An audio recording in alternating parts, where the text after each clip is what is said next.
Hello guys, doctor ആഷിഖാണ്. So നമ്മുടെ exam series എല്ലാം നിങ്ങൾ അടിപൊളിയായിട്ട് കാണുന്നുണ്ട്, സ്ട്രാറ്റജീസ് എല്ലാം മനസ്സിലാക്കുന്നുണ്ട്, ഒരുപാട് റിപ്ലൈകൾ ഒരുപാട് കമൻറ്റുകൾ നമ്മൾക്ക് വേണ്ടി വരുന്നുണ്ട്, പേഴ്സണൽ ചാറ്റിലും യൂട്യൂബ് കമൻറ്റ് ബോക്സിലും എല്ലാം വരുന്നുണ്ട്. സോ അത് വെച്ചിട്ട് നമുക്ക് കിട്ടിയിട്ടുള്ള ഒരു പുതിയ ക്വസ്റ്റ്യൻ ആണ് what to do for a confusing question. നമുക്കറിയാലേ ചില ക്വസ്റ്റ്യൻസ് നമ്മൾ വായിക്കുന്ന സമയത്ത് നമുക്കതൊരു കൺഫ്യൂഷൻ ആയിട്ട് വരും. ഇതിൻ്റെ ആൻസർ എ ആണോ ബി ആണോ, അത് സി ആണോ ഡി ആണോ, എ ആണോ ഡി ആണോ, നമുക്ക് കൺഫ്യൂഷനാണ്. രണ്ട് ഓപ്ഷൻ നമുക്ക് വരികയാണ്. നമ്മൾ ചെയ്യുന്ന സമയത്ത് ചെറിയ കൺഫ്യൂഷൻ, ഇതിൽ ഏതെടുക്കണം എന്നുള്ള രീതിയിൽ കൺഫ്യൂഷൻ വരുന്ന ഒരു ക്വസ്റ്റ്യൻ മാർക്ക് ക്വസ്റ്റ്യൻസ് ഉണ്ടാവും, വളരെയധികം ക്വസ്റ്റ്യൻ മാർക്ക് വരുന്ന ക്വസ്റ്റ്യൻ. സോ ഈ ക്വസ്റ്റ്യൻസിന് നമ്മൾ എന്ത് ചെയ്യണം? Should I leave or should I attend? നമുക്കറിയാം നമ്മൾ അറ്റൻഡ് ചെയ്ത് തെറ്റിപ്പോയാൽ -1 പക്ഷേ നമ്മൾ അറ്റൻഡ് ചെയ്ത് കിട്ടിക്കഴിഞ്ഞാൽ +4 ആണ്. സോ നിങ്ങൾ എന്താണ് ചെയ്യേണ്ടത്?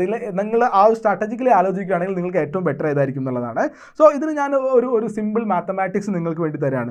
സപ്പോസ് അറ്റ് ദ എക്സാമിൻ്റെ എൻഡിൽ നിങ്ങൾക്ക് ഇതുപോലെ ഞാൻ ഈ പറഞ്ഞ പോലെ ക്വസ്റ്റ്യൻ മാർക്ക് വരുന്ന 10 ക്വസ്റ്റ്യൻസ് ഉണ്ടെന്ന് വിചാരിക്കും. 10 ക്വസ്റ്റ്യൻ ഇതുപോലെ കൺഫ്യൂഷൻസ് ആണ്. നിങ്ങൾ ഈ 10 ക്വസ്റ്റ്യൻ ബ്ലൈൻഡായിട്ട് അറ്റംപ്റ്റ് ചെയ്യുകയാണ്. അതായത് നിങ്ങൾ ഇതിൽ അറ്റംപ്റ്റ് ചെയ്യാൻ തീരുമാനിച്ചു, ലീവ് ചെയ്യുന്നില്ല, അറ്റംപ്റ്റ് ചെയ്യാനാണ് തീരുമാനിക്കുന്നതെന്ന് വിചാരിക്കുക. സോ ഞാൻ പറയുകയാണ്, നിങ്ങൾ അറ്റംപ്റ്റ് ചെയ്യുമ്പോൾ നിങ്ങൾ തന്നെ മനസ്സിലൊന്ന് ആലോചിച്ച് നോക്ക്, എത്ര ക്വസ്റ്റ്യൻസ് ശരിയാവാൻ സാധ്യതയുണ്ട്, ശരിയാവാൻ എത്ര സാധ്യതയുണ്ട്, തെറ്റാവാൻ എത്ര സാധ്യതയുണ്ട്. ഞാൻ വളരെ ഓഡായിട്ടുള്ള ഒരു പ്രോബിലിറ്റി വരെയാണ്. നിങ്ങൾ 10 അറ്റംപ്റ്റ് ചെയ്യുന്നതിൽ 2 ക്വസ്റ്റ്യൻ ശരിയായിട്ടും ബാക്കി 8 ക്വസ്റ്റ്യൻ തെറ്റായിട്ടും വന്നു, സംഭവിച്ചു പോയി. അങ്ങനെയാണ് സംഭവിച്ചതെന്ന് വിചാരിക്കുക. അങ്ങനെയാണെങ്കിൽ നിങ്ങൾക്ക് എത്ര മാർക്ക് കിട്ടും? നിങ്ങളൊന്ന് ആലോചിച്ച് നോക്ക്. ഈ 2 ക്വസ്റ്റ്യൻ ശരിയായതിന് നിങ്ങൾക്ക് 2 × 4 ടോട്ടൽ 8 മാർക്ക് കിട്ടും, +8 മാർക്ക് കിട്ടും അല്ലേ?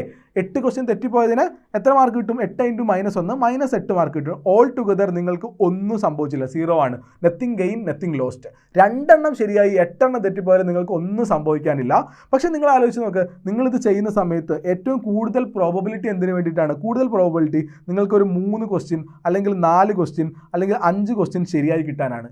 5 ക്വസ്റ്റ്യൻ 50-50 ചാൻസ് ഉണ്ട്. 5 ക്വസ്റ്റ്യൻ ശരിയായി കിട്ടാനുള്ള സാധ്യതയുണ്ട്.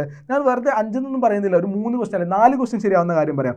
10 ക്വസ്റ്റ്യൻ കൺഫ്യൂസിങ് ഉണ്ടായിരുന്നു, അതിൽ 4 ക്വസ്റ്റ്യൻ ശരിയായി കിട്ടി, 6 ക്വസ്റ്റ്യൻ തെറ്റിപ്പോയി. 4 ക്വസ്റ്റ്യൻ ശരിയായി കിട്ടിക്കഴിഞ്ഞാൽ നിങ്ങൾക്ക് 4 × 4 +16 മാർക്ക് കിട്ടും. 6 ക്വസ്റ്റ്യൻ തെറ്റിപ്പോയതിന് -6 മാർക്ക് കിട്ടും. സോ ഇത് രണ്ടും കൂടി ആഡ് ചെയ്ത് കഴിഞ്ഞാൽ +10 മാർക്ക്, 10 മാർക്ക് എക്സ്ട്രാ ആണ്. സോ എൻട്രൻസ് കേരളത്തിലെ പോലെയുള്ള സംസ്ഥാനങ്ങളിൽ, ഹൈ സ്കോറിംഗ് ആയിട്ടുള്ള സംസ്ഥാനങ്ങളിൽ, എൻട്രൻസ് ഇത്ര അധികം വിപുലമായിട്ട് നടക്കുന്ന സംസ്ഥാനങ്ങളിൽ 10 മാർക്ക് എക്സ്ട്രാ എൻട്രൻസിന് കിട്ടുക എന്നുള്ളത് ഡെഫിനറ്റ് ആയിട്ട് നിങ്ങളുടെ റാങ്ക് ബൂസ്റ്റ് ചെയ്യുന്ന കാര്യമായിരിക്കും. സോ ഡെഫിനറ്റ് ആയിട്ട് ഞാൻ പറയുന്നതാണ്, കൺഫ്യൂസ് ചെയ്യുന്ന ക്വസ്റ്റ്യൻസ് ഉണ്ടെങ്കിൽ അതിനെ അറ്റംപ്റ്റ് ചെയ്തേക്കുക. നിങ്ങൾക്ക് 2 ഓപ്ഷൻ എലിമിനേറ്റ് ചെയ്യാൻ കഴിയുന്നുണ്ടോ, 2 ഓപ്ഷനിൽ കൺഫ്യൂസിങ് വരുന്നുണ്ടോ, അതിനെ അറ്റംപ്റ്റ് ചെയ്തേക്കുക. അതിൻ്റെ മുൻപിൻ വിധികളെ പറ്റിയിട്ട് ഒന്നും ആലോചിക്കേണ്ട. എൻട്രൻസ് എഴുതുന്ന, നീറ്റ് എഴുതുന്ന ദിവസം നിങ്ങളുടേതായിരിക്കും. നിങ്ങൾക്ക് ചുരുങ്ങിയത് ഒരു 3 ക്വസ്റ്റ്യൻ എങ്കിലും അതിനകത്ത് ശരിയാവും. 10 അറ്റംപ്റ്റ് ചെയ്താൽ 3 എങ്കിലും ശരിയാവും. നിങ്ങൾക്കൊരു 5 മാർക്കെങ്കിലും അത് എക്സ്ട്രാ നേടിത്തരും. സോ ഡെഫിനറ്റ് ആയിട്ടും ഈ ഒരു ടിപ്പ് നിങ്ങളെ ഹെൽപ്പ് ചെയ്യുന്നു തന്നെ വിചാരിക്കുകയാണ്. കൂടുതൽ എന്തെങ്കിലും ഡൗട്ടുകൾ ഉണ്ടെങ്കിൽ, എന്ത് ഡൗട്ടും ആയിക്കോട്ടെ, കമൻറ്റ് ബോക്സിൽ ചോദിക്കാൻ മറക്കരുത്. ഓരോന്നിനും ഉത്തരവായിട്ട് ഞങ്ങൾ ഓരോരുത്തരും വരുന്നതായിരിക്കും. ബൈ. അടിച്ചു പൊളിച്ച് പഠിച്ച് അടിപൊളി മാർക്ക് വാങ്ങുക.